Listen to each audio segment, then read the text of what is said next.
Praise Lord. ദൈവനാമത്തിന് മഹത്വമുണ്ടാകട്ടെ. ദൂരത്തും ചാരത്തും വരുന്നതിനെ ശ്രദ്ധിക്കുന്ന എല്ലാ പ്രിയപ്പെട്ടവർക്കും കർത്താവായ യേശു ക്രിസ്തുവിൻ്റെ നാമത്തിൽ ഞാൻ എൻ്റെ സ്നേഹവന്ദനങ്ങളെ അറിയിക്കുന്നു. ദൈവം ഇതിലെ കുഞ്ഞെ, നീ നിൻ്റെ ജീവിതത്തിൽ ഇമ്പോസിബിളായിട്ടുള്ള ഏതെങ്കിലും സിറ്റുവേഷൻ ഫേസ് ചെയ്തിട്ടുണ്ടോ?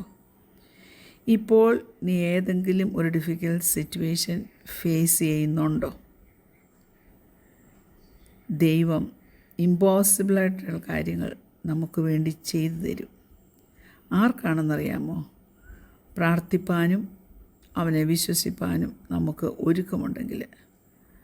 അതുകൊണ്ട് കുഞ്ഞെ, നിൻ്റെ ഈ ഇമ്പോസിബിലിറ്റിയുടെ മധ്യത്തിൽ നീ ചാടി എഴുന്നേൽക്ക്, നീ ബലപ്പെട്. ദൈവം തീർച്ചയായിട്ടും നിനക്ക് വേണ്ടി ഒരത്ഭുതം ചെയ്യും. ഇന്ന് അല്പം നേരത്തെ ചിന്തയ്ക്കായിട്ട് ആവർത്തന പുസ്തകം 7-ാം അധ്യായം അതിൻ്റെ 21-ാമത്തെ വാക്യം. Deuteronomy chapter 7 verse 21. നീ അവരെ കണ്ട് ഭ്രമിക്കരുത്. നിൻ്റെ ദൈവമായ യഹോവ എന്ന വലിയവനും ഭയങ്കരനുമായ ദൈവം നിങ്ങളുടെ മധ്യേ ഉണ്ട്. സ്തോത്രം. ഒന്ന് വിശ്വസിക്കുക, തീർച്ചയായിട്ടും ദൈവം ഇമ്പോസിബിളായിട്ടുള്ള കാര്യം എനിക്ക് ചെയ്തു തരുമെന്ന്. പ്രിൻസ്റ്റൺ തിയോളജിക്കൽ സെമിനാരിയിലെ ഒരു വലിയ പ്രൊഫസറായിരുന്നു റോബർട്ട് ഡിക് വിൽസൺ. ഒരു ദിവസം അവൻ്റെ ഒരു സ്റ്റുഡൻറ്റ് അവനെ മില്ലർ ചാപ്പലിൽ അവൻ്റെ ഗ്രാജുവേഷൻ കഴിഞ്ഞപ്പോൾ പ്രസംഗിക്കേണ്ടതിന് വേണ്ടി ഒന്ന് വിളിച്ചു. റോബർട്ട് ഡിക് വിൽസൺ വന്നു. ആ മീറ്റിങ്ങിൻ്റെ അവസാനം ആ പ്രായമുള്ള പ്രൊഫസർ അവൻ്റെ പഴയ സ്റ്റുഡൻ്റ് അടുക്കൽ ചെന്നിട്ട് പറഞ്ഞു, നീ ഒരു വലിയ ഗോഡറ. I am glad that you are a big ഗോഡർ.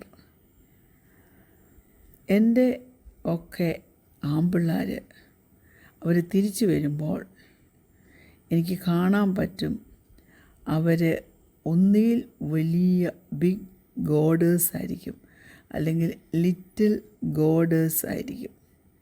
അപ്പോൾ എനിക്കറിയാം അവരുടെ മിനിസ്ട്രി എന്തായിരിക്കുമെന്ന്.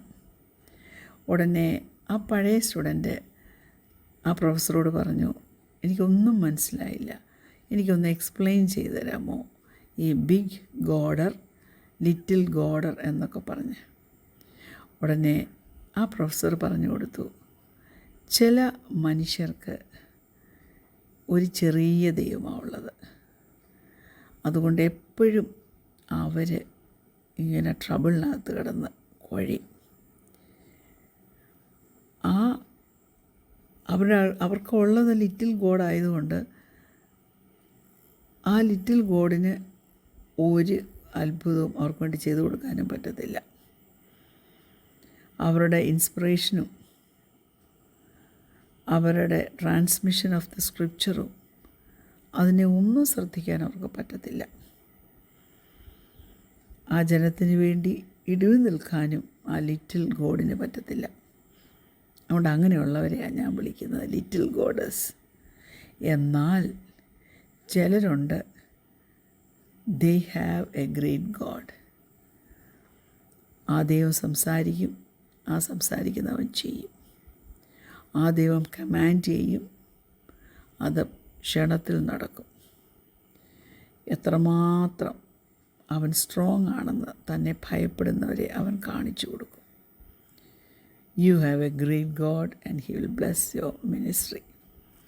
നിങ്ങൾക്ക് ഈ ചെറിയ ഇൻസിഡൻറ്റ് പറഞ്ഞതിന് എന്ത് മനസ്സിലായി? ഞാൻ ചോദിക്കട്ടെ, are you a little goader or a big goader? ക്രിസ്തീയ ജീവിതം വളരെ ഈസിയായിട്ട് ഒരു നാച്ചുറൽ വേയിൽ അങ്ങ് പോകുമെന്ന് വിചാരിക്കേണ്ട. ചില വിശ്വാസികൾ അങ്ങനെ തന്നെ ക്രിസ്തീയ ജീവിതത്തെ കണ്ട് അവരിൽ നിന്നൊരു എഫേർട്ടും ഇല്ലാതെ ഒഴുക്കിനോടൊപ്പം പോകുന്നവരായിട്ട് തീരാറുണ്ട്. പരിശുദ്ധാത്മാവുമായിട്ട് ചേർന്ന് ഒരു സൂപ്പർ നാച്ചുറൽ വാക്ക് നമുക്ക് ആവശ്യമാണ്. ദൈവത്തിൻ്റെ വേല അക്കംപ്ലിഷ് ചെയ്യുവാൻ തക്കവണ്ണം നമുക്ക് പ്രൊഫഷണൽ സ്കിൽസ് ആവശ്യമാണ്. അതാര് തരും? പരിശുദ്ധാത്മാവ് തരും. ദൈവത്തിൻ്റെ ആർദ്രകരുണ, പ്രത്യേകിച്ച് ആ ആർദ്രകരുണ അവൻ എവിടെ കാണിച്ചത്? അവൻ എക്സിബിറ്റ് ചെയ്തത് ക്രൂശില, അല്ലേ? അതുകൊണ്ട് ദൈവം തൻ്റെ വചനത്തിൻ്റെ ശക്തിയും പരിശുദ്ധാത്മാവിൻ്റെ ശക്തിയും നമ്മുടെ ക്രിസ്തീയ ജീവിതത്തിൽ ജീവിക്കുവാൻ തക്കോണം, അവൻ്റെ ഹിതമൊന്ന് അക്കംപ്ലിഷ് ചെയ്യുവാൻ തക്കോണം തന്നിട്ടുണ്ട്. അവൻ ആഗ്രഹിക്കുന്നിടത്ത് അവൻ നമ്മെ കൊണ്ടുപോകും കേട്ടോ. അവൻ ആഗ്രഹിക്കുന്നവൻ നമ്മുടെ ജീവിതത്തിൽ ചെയ്തു തരും. നമ്മുടെ ദൈവം author and finisher of the race. We have to run a race, അല്ലേ? നാം ഓട്ടം ഓടേണ്ടതുണ്ട്.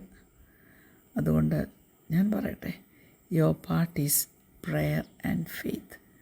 പ്രാർത്ഥനയും വിശ്വാസവും, അത് രണ്ടും നമ്മുടെ ജീവിതത്തിൽ ആവശ്യമാണ്.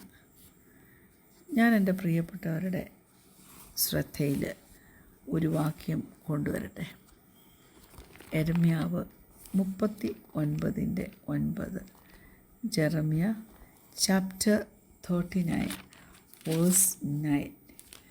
അത് ഇങ്ങനെ പറയുന്നു: നഗരത്തിൽ ശേഷിച്ച ജനത്തെയും തൻ്റെ വശം ചേരുവാൻ ഓടി വന്നവരെയും ശേഷിച്ചിരുന്ന ജനശിഷ്ടത്തെയും അകമ്പടി നായകനായ നെബൂസർ അദാൻ ബാബേലിലേക്ക് പിടിച്ചുകൊണ്ട് പോയി.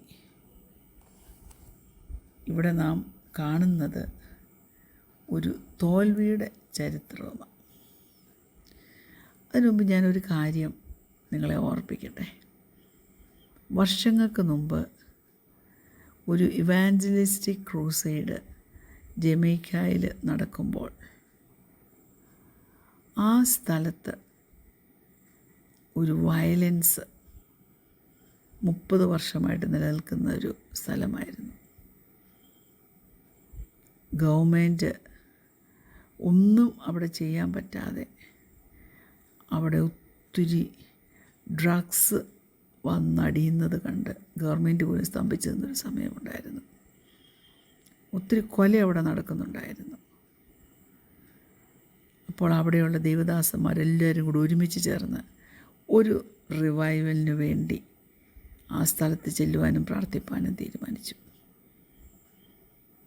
ചിലർ പറഞ്ഞു, it's crazy, it's A dangerous area, അവിടെ ജനങ്ങൾ പോകാത്ത സ്ഥലമാണ്. ചിലരെല്ലാം തമ്മിൽ പറഞ്ഞു. ആദ്യം കുറച്ച് ക്രിസ്ത്യൻ ആൾക്കാരെ അവിടെ പോയുള്ളൂ. കാരണം അവർക്ക് ഭയമായിരുന്നു എന്താണ് അവിടെ സംഭവിക്കുന്നതെന്ന്. പക്ഷെങ്കിൽ ആ ജനത്തെ, അവിടെയുള്ള ദൈവദാസന്മാർ, എസെക്കിയേൽ 37, അതായത് അസ്ഥികളുടെ താഴ്വര, പരിശുദ്ധാത്മാവ് വന്ന് അവർ പ്രവചിക്കാൻ തുടങ്ങിയപ്പോൾ ചെതറിക്കിടന്ന അസ്ഥികളെല്ലാം ജീവനുള്ള ദേഹികളായി എഴുന്നേറ്റതൊക്കെ പറഞ്ഞ് അവരെ ധൈര്യപ്പെടുത്തി. അപ്പോൾ അവരെന്ത് ചെയ്തു എന്നറിയാമോ? ആത്മാവിനോട് പറഞ്ഞു. They were asking the Spirit to breathe on these dear people so that they may live. കരയുവാൻ തുടങ്ങി. അനേകർ മുട്ടുകുത്തിക്കിടന്ന് കരയുവാൻ തുടങ്ങി. ഞാൻ വായിച്ചിരിക്കുന്നത് ആൾക്കാർ കൂടുതൽ ആ സ്ഥലത്തേക്ക് വരാൻ തുടങ്ങി. ഒരു ദിവസം, നാളുകൾക്ക് മുമ്പ് നടന്ന കാര്യമാണെന്ന് ഓർക്കണം, 2000 പേരോളവും അവിടെയുള്ള ഓൾട്ടറിൻ്റെ മുമ്പിൽ വന്ന് യേശു കർത്താവിനെ രക്ഷിതാവായിട്ട് സ്വീകരിച്ച് ആ ക്രൂസൈഡ് വലിയൊരു വിജയമായിട്ട് തീർന്നു. 14,000 പേരോളം ആ ക്രൂസൈഡിലൊക്കെ പങ്കെടുത്തു എന്നാണ് നമ്മൾ വായിക്കുന്നത്. ഇന്ന് ആ ഫീൽഡിലാണ് ഗവൺമെൻറ് ഭംഗിയുള്ള വീടുകളും ഒക്കെ ഉണ്ടാക്കി, ചോർച്ചുകളുണ്ടാക്കി, പിള്ളേർക്ക് പ്ലേ ഗ്രൗണ്ട്സ് ഉണ്ടാക്കി. ക്യൂൻ ഓഫ് ഇംഗ്ലണ്ട് ഇവിടെ സംഭവിക്കുന്ന റിവൈവൽ കണ്ടു കഴിഞ്ഞപ്പോൾ താൻ പേഴ്സണൽ മണി തൻ്റേത് കൊടുത്തു. എന്തിനാ? ഒരു പോട്ടറി മേക്കിംഗ് പ്ലാന്റ് ഉണ്ടാക്കാൻ. ഇന്നിപ്പോൾ ആ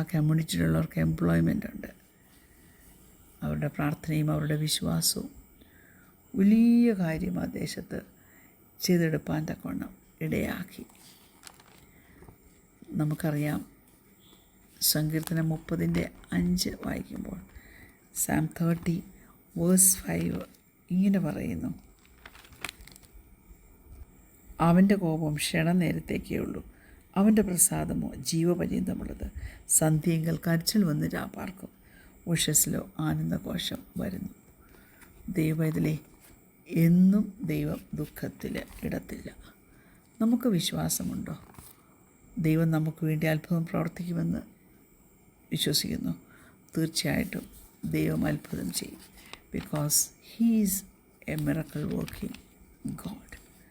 1 തെസ്സലോനിക്കർ 1:5 ഇങ്ങനെ പറയുന്നു: ഞങ്ങളുടെ സുവിശേഷം വചനമായി മാത്രമല്ല, ശക്തിയോടും പരിശുദ്ധാത്മാവോടും ബഹുനിശ്ചയത്തോടും കൂടിയായിരുന്നു നിങ്ങളുടെ അടുക്കൽ വന്നത്. നിങ്ങളുടെ നിമിത്തം ഞങ്ങൾ നിങ്ങളുടെ ഇടയിൽ എങ്ങനെ പെരുമാറിയിരുന്നു എന്ന് അറിയുന്നുവല്ലോ. ശക്തിയുള്ള സുവിശേഷം, ശക്തിയുള്ള കാര്യങ്ങൾ ചെയ്യുവാൻ, ഇമ്പോസിബിളായിട്ടുള്ള കാര്യങ്ങൾ ചെയ്യുവാൻ നമ്മെ സഹായിക്കട്ടെ. കണ്ണുകളടയ്ക്കാം, പ്രാർത്ഥിക്കാം. ഞങ്ങളെ സ്നേഹിക്കുന്ന ഞങ്ങളുടെ നല്ല ദൈവമേ, സ്വർഗീയ പിതാവേ, അത്ഭുത മന്ത്രിയെ, വീരനാം ദൈവമേ, നിത്യപിതാവേ, ഇന്ന് വരെ ഞങ്ങളെ നടത്തിയ വഴികൾക്കായിട്ട് സ്തോത്രം ചെയ്യുന്നു. ഇമ്പോസിബിളായിട്ടുള്ള, അസാധ്യമെന്ന് തോന്നുന്ന കാര്യത്തെ സാധ്യമാക്കി തീർന്ന് അത്ഭുതം പ്രവർത്തിക്കുന്ന ദൈവത്തിൻ്റെ കരങ്ങളിലേക്ക് ഞങ്ങളുടെ വിഷയങ്ങളെ ഏൽപ്പിച്ച് പ്രാർത്ഥിക്കുന്നു. കർത്താവെ സഹായിക്കണമേ. ഞങ്ങൾ പ്രാർത്ഥിക്കുന്നു, ഞങ്ങൾ നിന്നെ വിശ്വസിക്കുന്നു.